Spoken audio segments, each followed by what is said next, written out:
नमस्कार दोस्तों, पहलगाम की बैसारन वैली, जिसे भारत का मिनी स्विट्जरलैंड कहा जाता है, इस टूरिस्ट स्पॉट पर एक खौफनाक आतंकी हमला हुआ जिसे देखकर पूरे देश की रूह कांप गई है। अभी तक की जानकारी के अनुसार इस आतंकी हमले में कम से कम 26 लोगों की जानें जा चुकी हैं, 17 लोग इंजर्ड हैं और मृतकों में से सभी 26 लोग मेल्स थे।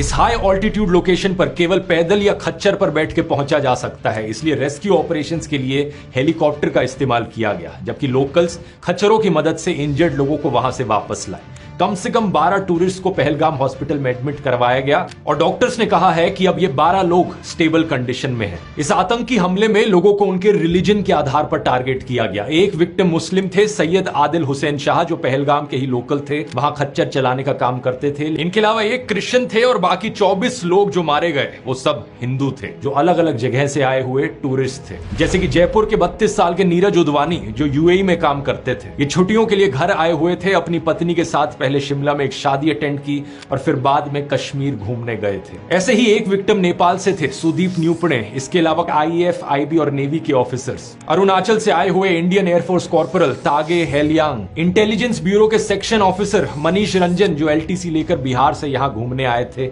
अपनी पत्नी और 2 बच्चों के साथ। हरियाणा के 26 साल के इंडियन नेवी लेफ्टिनेंट विनय नारवाल, केवल 6 दिन पहले उनकी शादी हुई थी। ये अपनी पत्नी के साथ हनीमून मनाने आए थे, एक ऐसा हनीमून जिसके बाद इनकी पत्नी वापस विधवा होकर लौटी। एक वीडियो में इन्हें कहते हुए सुना गया कि अपने पति के साथ भेलपूरी खा रही थी कि तभी एक आदमी आया, उसने कहा कि शायद ये मुस्लिम नहीं है, और ये कहते ही उसने तुरंत गोली मार दी। उसने बोला कि शायद मुस्लिम नहीं है, उसने उसको गोली मार दी। कुछ ऐसा ही कहा पुणे की एचआर प्रोफेशनल असावरी ने। उन्होंने बताया कि जब उन्होंने दूर से आतंकियों को फायरिंग करते हुए देखा तो उनका परिवार सुरक्षा के लिए पास के एक टेंट में चला आया, लेकिन आतंकी वहां भी आ गए। उनके फादर को इस्लामिक वर्स रिसाइट करने के लिए कहा और जब वो नहीं कर पाए तो उन्हें सीधा गोली मार दी। मदद के लिए वहां कोई नहीं था, ना पुलिस ना आर्मी। जो लोग उन्हें वहां खच्चर पर लेकर आए थे, उन्होंने असावरी, उनकी माँ और एक फीमेल रिलेटिव को रिटर्न जर्नी में मदद की। तो बहुत सारे घोड़े वालों ने भी मतलब घोड़े पे लेके गया था, उनको हॉस्पिटल पहुंचाया। मेरे अलावा भी बहुत सारे ऐसे लोग हैं जिन्होंने कंधे पे उनको उठाया है हॉस्पिटल पहुंचाने के लिए।